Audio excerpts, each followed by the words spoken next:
Bismillahirrahmanirrahim. Ramadan Mubarak.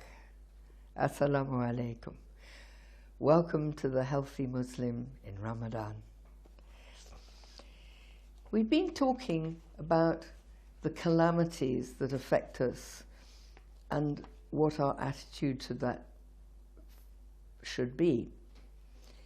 For some people, the calamities affect not some aspect of their body or their possessions or their family, their sustenance.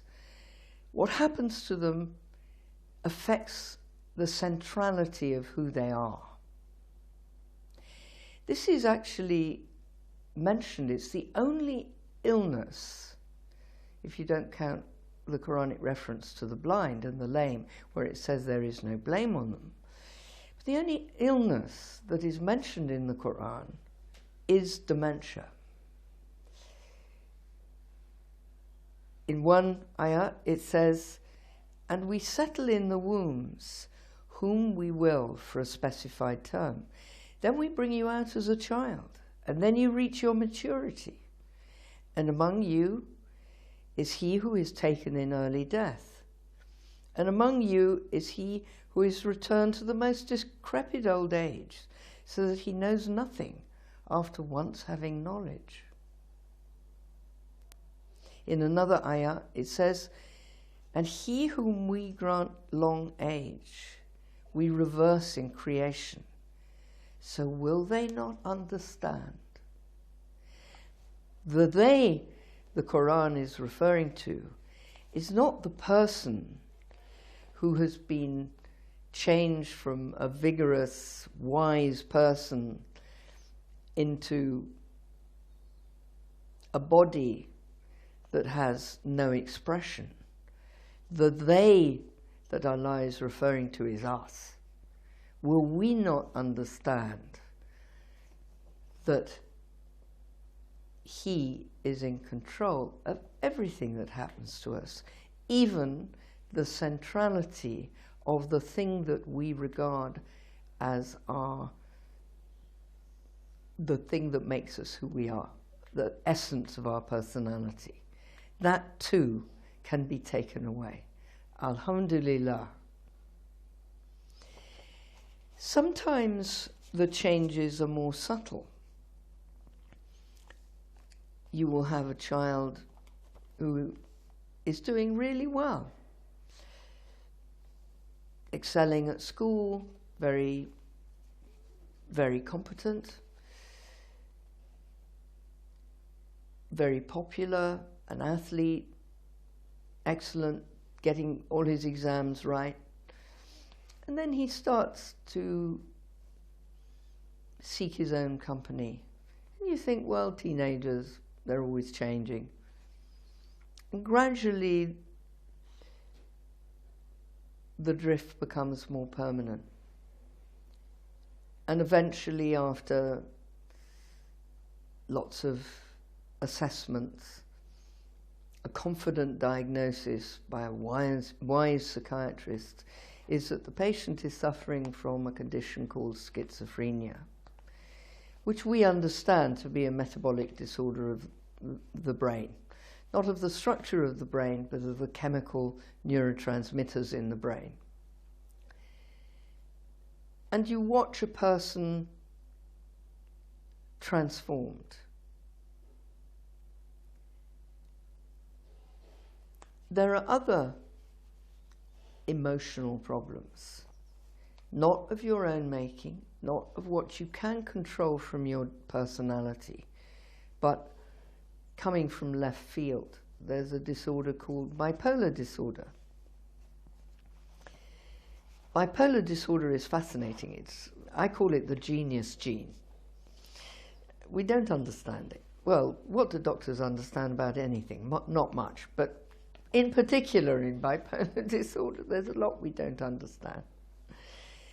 What is interesting about bipolar disorder is that the people who have it have a capacity, have a talent, which makes them successful. That talent can be expressed in a number of ways, but it is interesting how, when you look at bipolar disorder, how many famous people, competent people, heads of businesses, politicians and so on, are represented in the family of people affected by this condition. In bipolar disorder, you have mood swings, and the mood swings can be up, an upswing, in which case you have extraordinary energy, extraordinary clarity of thought, or it can be a downswing, in which case you can be almost mute, sitting in a darkened room, not wanting to talk to anyone. These swings happen without you causing them. You can't know that a feeling now means that something is going to happen by the end of the week, so you can rein it in. This is not a horse whose motion you can understand. This is something that takes over you quite literally. This is not the same as drug abuse, and many people with bipolar disorder are thought of as, he's high, he must be on something. No, this natural chemical swing happens because of a neurotransmitter change within the brain itself. The essence of who that person is fundamentally changed during this time. That person might be, in their natural personality, a very kind, considerate person. In a manic swing, he can kill somebody. He could misunderstand what somebody said, take a knife and kill him, just like that. When he's somebody who he would literally not hurt a fly, he would not kill a living thing. But in a manic swing, he could be a murderer. He might be a person who is respectful of women, kind and caring of women.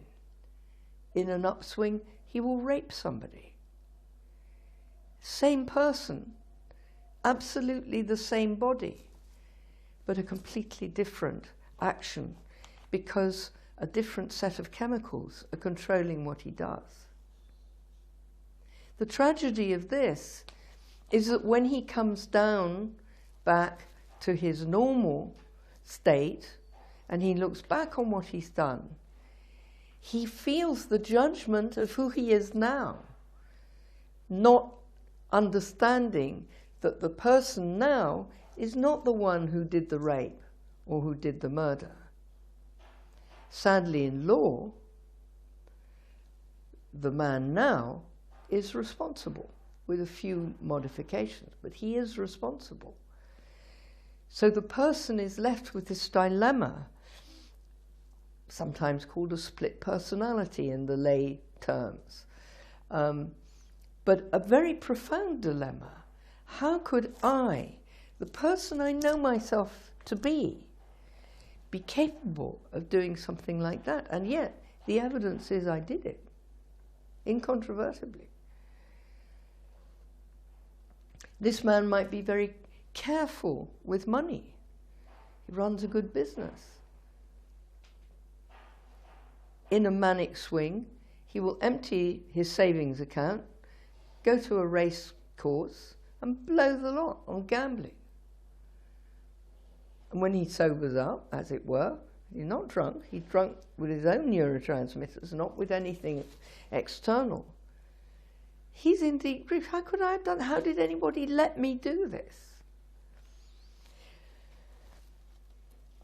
I think these illnesses are very interesting because although, of course, you would be deeply sympathetic and caring, understanding that this person that you know who did these terrible things which have affected the family, in fact, you have to, I mean, obviously, if he's killed somebody, raped somebody, you have a responsibility to be caring to the victims of this terrible crime. But where is his responsibility?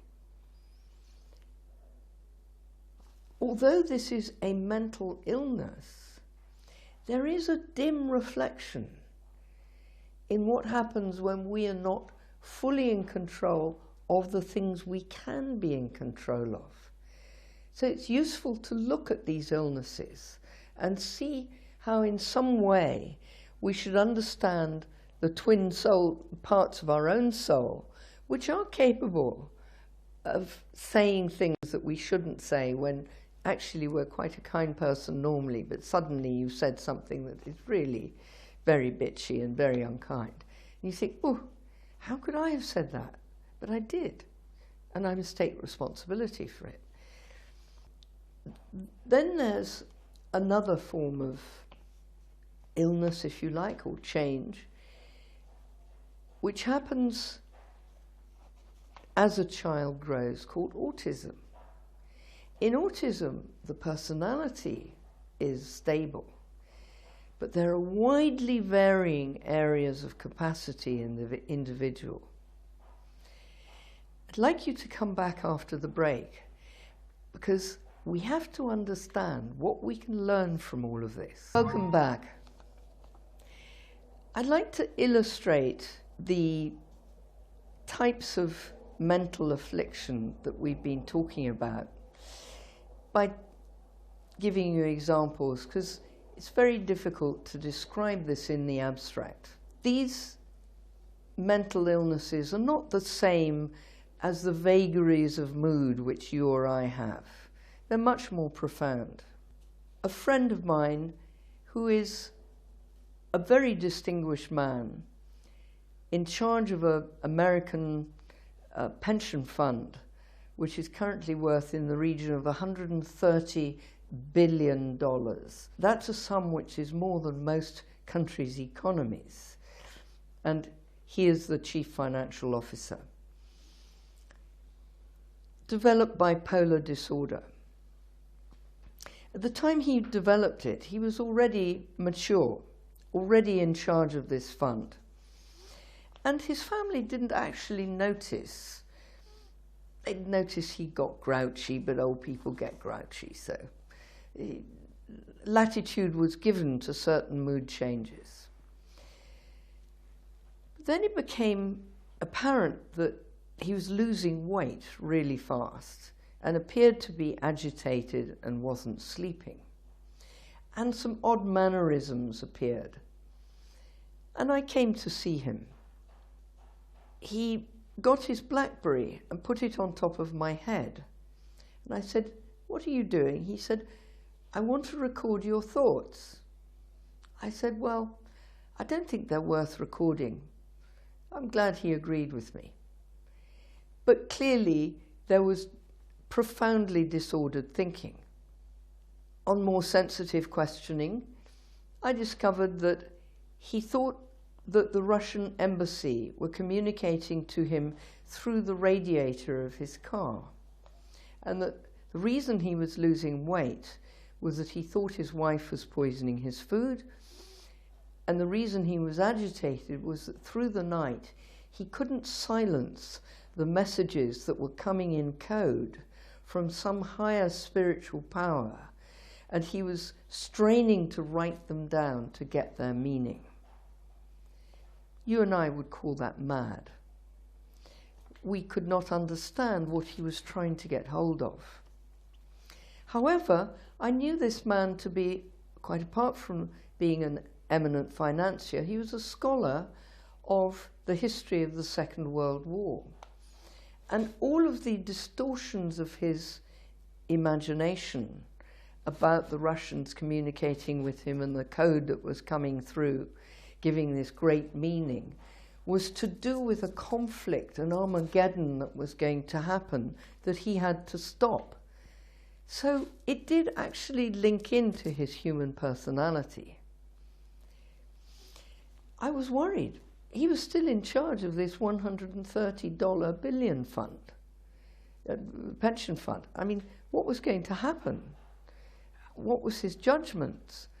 So as we started his treatment, I said, I think before anybody else does this audit, you ought to look back and track, perhaps in quartiles, what your decision-making has been over this time and whether there's anything you need to correct. He came back to me, he said that was an interesting exercise. He said, I actually went back 10 years because my financial, this is the sort of thing you put into a computer and it's very easy to quantitate. He said, I have never been better. My judgments have been flawless against the market. There's a clear peak in my performance. He said, but when I saw 3 6s, I took that to be the sign of the devil. And even if I had analyzed the company and the project and seen it to be good, I wouldn't invest in it. And if I saw the opposite, I thought it was a sign of an angel. And even if my intelligence told me it was a donkey, I put millions into it. Allahu alim. I don't understand.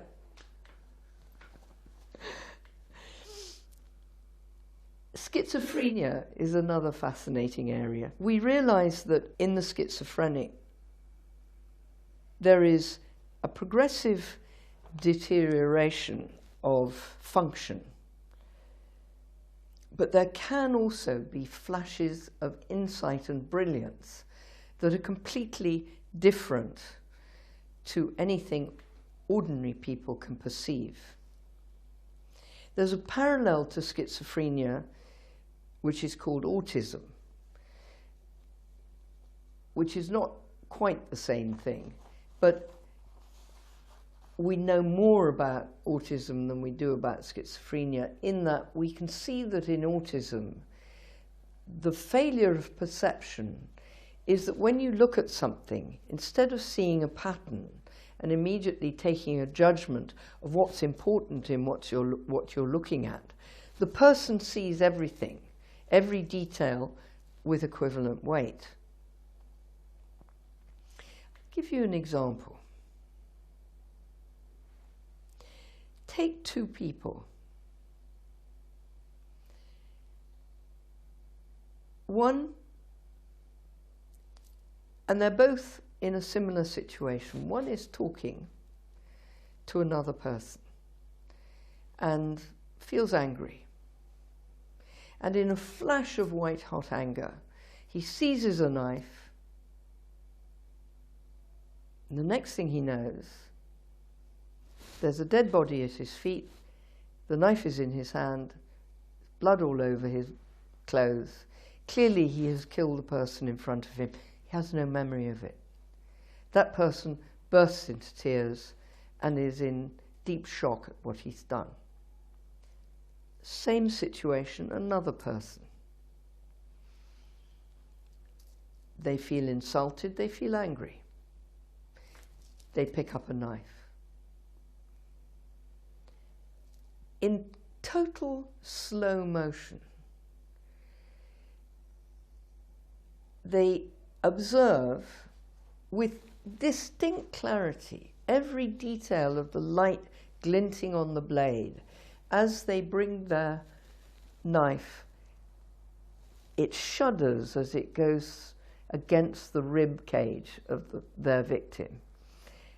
And as that happens, they see a fly going up the wall. They hear a car backfire in the street.